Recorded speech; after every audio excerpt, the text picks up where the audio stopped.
అన్న చెప్పండి అన్న, ఎట్లా వస్తారు నాన్వేషణ సీతాదేవి ద్రౌపది వీరపైన కొన్ని కమెంట్స్ చేస్తాను సోషల్ మీడియా వేదికగా చాలా పెద్ద చర్చ నడుస్తుంది. ఏం చెప్తారు మీరు ఒక హిందుత్వవాదిగా? అంటే వాడు ఒక పిచ్చి కుక్క. ఈ రోజు నేను చాలాసార్లు చూసిన వాడి వీడియోలు. వాడు మైండ్ దొబ్బేసి ఏదో వాడు సొంత లాభాల కోసం యూట్యూబర్ గా వాడు అక్కడక్కడ నాన్ వేసిన అని చైనా వంటి దేశాలలో తిరుక్కుంటూ చిన్న చిన్న సబ్జెక్టుల మీద వీడియో తీసుకునేటోడు. వాడు అర్థం పర్థం లేకుండా మాట్లాడే ఒక వీధి కుక్క. ఆ కుక్కని పట్టించుకోవాల్సిన అవసరం లేదు, కానీ ఆ కుక్కకు కూడా మదం ఎక్కి కొట్టుకుంటుంది కాబట్టి దానికి కుక్కలు బాగా మదం ఎక్కి రోడ్డు మీద తిరిగితే ఏం చేస్తాం? తీసుకొచ్చి వెటర్నరీ డాక్టర్ తీసుకొచ్చి కట్ చేసి ఆపరేషన్ చేస్తాం. సేమ్ ఈయనకి చేయాల్సిన అవసరం ఉంది. ఫస్ట్ ఈ దేశంలో ఉన్న హిందువులందరికీ విజ్ఞప్తి చేస్తున్నాయి ఈ సోషల్ మీడియా వేదికగా, ఇమ్మీడియట్ గా వాణి ఇన్స్టాగ్రామ్ అండ్ యూట్యూబ్ మొత్తం జీరో అయిపోవాలా. అన్సబ్స్క్రైబ్ చేయాల్సిన అవసరం అందరికి ఉంది. ఫస్ట్ వాడు మహిళలు పురుషుల పైన వాడు వ్యంగ్యంగా మాట్లాడడం చాలా అతి బాధాకరం. వాడు ఈ దేశంలో పుట్టి ఈ తెలుగు రాష్ట్రాల్లో పుట్టి ఈ దేశ యొక్క సంపదని అనుభవిస్తూ వాడు వేల కోట్ల రూపాయలు ఇలా యూట్యూబర్ గా సంపాదించి వాడు ఒళ్ళు మదమెక్కి మాట్లాడుతూ ఉన్నాడు. ఇలా భారతీయ సంస్కృతి అదే విధంగా ప్రత్యక్షంగా పరోక్షంగా సనాతన ధర్మం గురించి చాలా వ్యంగ్యంగా మాట్లాడుతూ ఉన్నాడు. కాబట్టి వాడిని కర్ర కాల్చి వాత పెట్టాల్సిన అవసరం. ముఖ్యంగా ఆడ మహిళా మనులు కూడా వాడు మాట్లాడే పదజాలం చూస్తూ ఉంటే అమ్మా నాన్నలు కూడా వాడిని ఎట్లా ఎట్లా ఎట్లా కన్నారో బాధపడే సంఘటనలు కనబడతా ఉన్నాయి. కాబట్టి ఖచ్చితంగా ఈ దేశంలో ఉన్న యువత ఇట్లాంటి వీధి కుక్కల్ని ఎక్కడ దొరికితే అక్కడ అవసరమైతే అని బహిర్గతంగా దాడి చేయాల్సిన అవసరం ఉంది. వాడు ప్రజల్లో కాదు, ఎక్కడ ఎయిర్పోర్ట్ లో దొరికినా ఎక్కడ దొరికినా వాడిని 3 ముక్కలు చేయాల్సిన అవసరం ఉంది. ఖచ్చితంగా కాదు వాడిని 3 ముక్కలు చేయాల్సిన అవసరం ఉంది ఉంది ఉంది భారతదేశ మహిళలు శారీస్ అదే చీరలు కట్టుకునే ఏ దేశం కూడా ముంగడ పడదు. సో బికినీలు అలాంటి చేసిన దేశాలే ముంగడ పడతాయి అన్నట్టు కూడా మాట్లాడారు. అంటే ఇవాళ ప్రపంచ దేశాలలో భారతీయ సంస్కృతి ఇవాళ చైనా లాంటి దేశాల గురించి వాడు పొగుడుతా ఉండ కుక్క. ఇవాళ అమెరికా, ఆస్ట్రేలియా, కెనడా లాంటి దేశాలలో కూడా ఈరోజు ఇస్కాన్ యొక్క ప్రచారంలో భాగంగా చాలా మంది ఈరోజు సనాతన ధర్మానికి అట్రాక్ట్ అయ్యి సనాతన ధర్మంని పాటించే దిశలో చాలా మంది విదేశీ మహిళలు కూడా మనం ఈ మధ్య చూసాం. తిరుపతిలో నిన్న చూసినాం మనం. వైకుంఠ ఏకాదశి సందర్భంగా విదేశీ మహిళలు వచ్చి ఇక్కడ మన చీర కట్టు బొట్టు వేసుకొని దీంట్లో ఉన్న సాటిస్ఫాక్షన్, తృప్తి, కంఫర్ట్, అంటే కాస్ట్యూమ్ అనేది 100% కంఫర్ట్, కానీ ఆ కంఫర్ట్ కి రెస్పెక్ట్ కూడా వచ్చేది ఏకైక వస్త్రం ఏదైతే దుస్తు ఉందో అది చీర.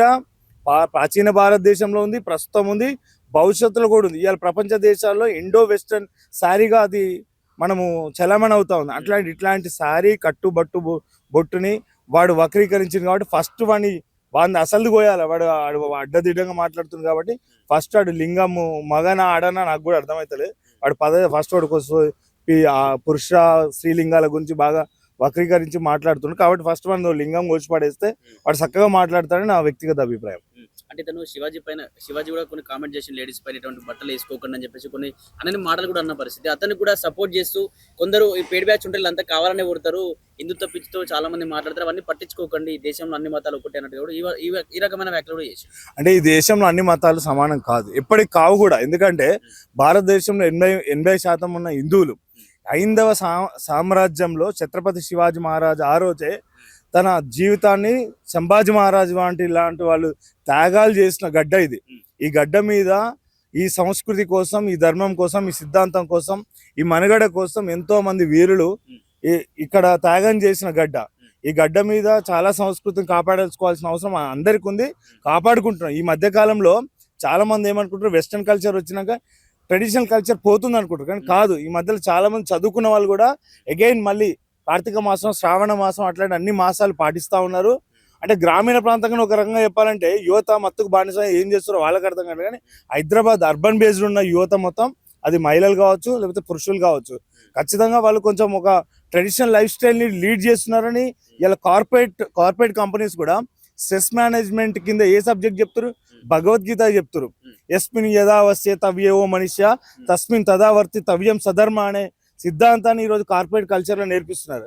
అంటే కంపెనీస్ స్ట్రెస్ మేనేజ్మెంట్ని, ఒక లీడర్షిప్ స్కిల్సే కావచ్చు, ఇలా టీమ్ లీడర్స్ కూడా కార్పొరేట్ సంస్థలలో కూడా ఈరోజు సనాతన ధర్మం భగవద్గీత ఆధారంగా చాలా పాఠ్య పుస్తకాలే కాకుండా ఇలా కార్పొరేట్ ట్రైనింగ్ మోడ్యూల్స్లో కూడా ఇంటిగ్రేట్ చేసిన ఆ క్రెడిబిలిటీ మన భారతదేశం. ఈయనకేం తెలుసు వీధి కుక్క యూట్యూబ్ లో ఇవి చిన్న చిన్న వీడియోలు చేసుకుని బతికేటోళ్లకు సనాతన ధర్మం గురించి కానీ భారతదేశ సంస్కృతి గురించి వాడికి తెలియదు అనేది మన ఆలోచన. ఆడొక ప్రీ మెచ్యూర్డ్ బేబీ, వాడు మాట్లాడుతూ ఉంటే అసలు ఒక క్రెడిబిలిటీ కానీ లేకపోతే ఒక బేస్లెస్, వాడు useless fellow.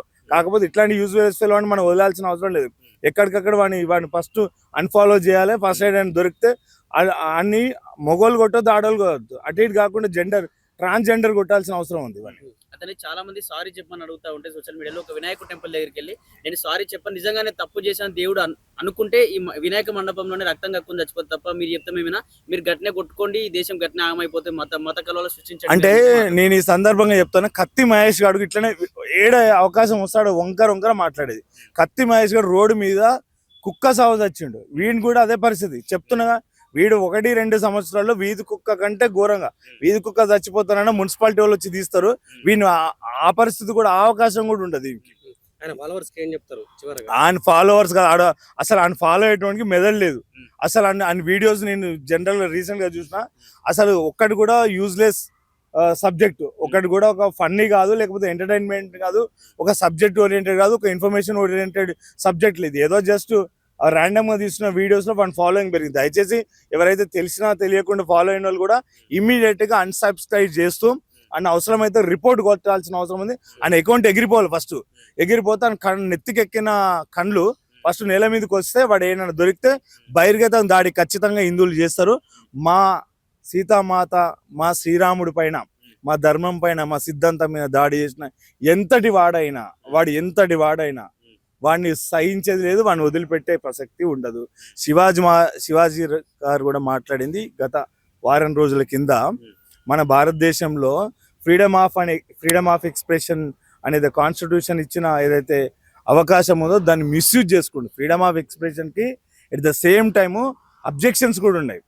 Unless somebody is violated, influenced and కొంతమంది ఏదైనా ఇబ్బంది పడకుండా ఫ్రీడమ్ ఆఫ్ ఎక్స్ప్రెషన్ ఉంది, కానీ దాని మీద ఏది పడుతుంది మాట్లాడే అదే ఫ్రీడమ్ ఆఫ్ ఎక్స్ప్రెషన్. మరి శివాజీ గారికి ఎందుకు పనిచేయట్లేదు? ఆయన ఎవరిని పేరు పెట్టి ఉద్దేశించాలి? మన సంస్కృతిని కాపాడాల్సిన అవసరం ఉంది. ఒక మహిళను చూడగానే మనం గౌరవించాలని అనిపించాలి తప్ప వేరే చెడు అభిప్రాయం రావద్దు అన్నాడు. ఇక్కడ ఈ మధ్యలో సంకరజాతి బిడ్డలన్నీ దాన్ని వక్రీకరించి మాట్లాడి ఇట్లా, అసలు ఫస్ట్ దౌర్భాగ్యం ఏంటంటే ఇట్లాంటి ఎదవాళ్ళని, ఇట్లాంటి వాళ్ళని సహకరించే వాళ్ళని ఫస్ట్ ఏడ దొరుకుతాడు. ఆ నాగబాబు కూడా బ్రెయిన్ పెరిగింది కానీ ఏం పెరగలే.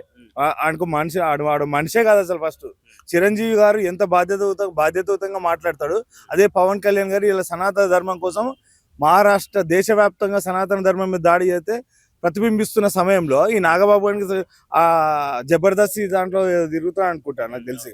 అట్లాంటి ప్రోగ్రామ్ చేసేసి వాడు నిజమైన వ్యాఖ్యలు చేస్తారు. ఎందుకంటే వాళ్ళ కుటుంబం అంతా విచ్ఛిన్నమైందని. వ్యక్తిగతంగా నాగబాబు కుటుంబము విచ్ఛిన్నమైనప్పుడు ఏం చేస్తామంటే ఎదుటివాడికి నీతులు చెప్పలేము, ఎందుకంటే ఇంట్లో సరిగ్గా లేదు కదా. ఫస్ట్ అండ్ కూతురు రోడ్డు మీద తిరుగుతూ ఉంటది కాబట్టి వాడు పబ్బులలో క్లబ్లలో తిరుగుతుంది, గంజాయిలలో దొరికింది కాబట్టి వాడు అట్లనే మాట్లాడతాడు. అంటే నాగబాబు గారికి కూడా కొంచెం బుద్ధి లేదు. నాగబాబు అనేటువంటి ఎంతో కొంత గౌరవం ఉండే, బికాస్ మెగాస్టార్ పవన్ కళ్యాణ్ గారి యొక్క క్రెడిబిలిటీ, పవన్ కళ్యాణ్ గారు చిరంజీవి గారి యొక్క క్రెడిబిలిటీ నాగబాబు మీద ఉంటుంది. కానీ అదే పవన్ కళ్యాణ్ కుటుంబము, ఈరోజు చిరంజీవి గారి కుటుంబము, వాళ్ళ కుటుంబ సభ్యులు చాలా బాధ్యతాయుతంగా ఉన్నారు. వీని కుటుంబం రోడ్డు మీద పడి తిరుగుతుంది కాబట్టి ఆయన బాధ్యత లేదు, వాడు బాధ్యత రహితంగా మాట్లాడుతున్నాడని నా వ్యక్తిగత ఆరోపణ.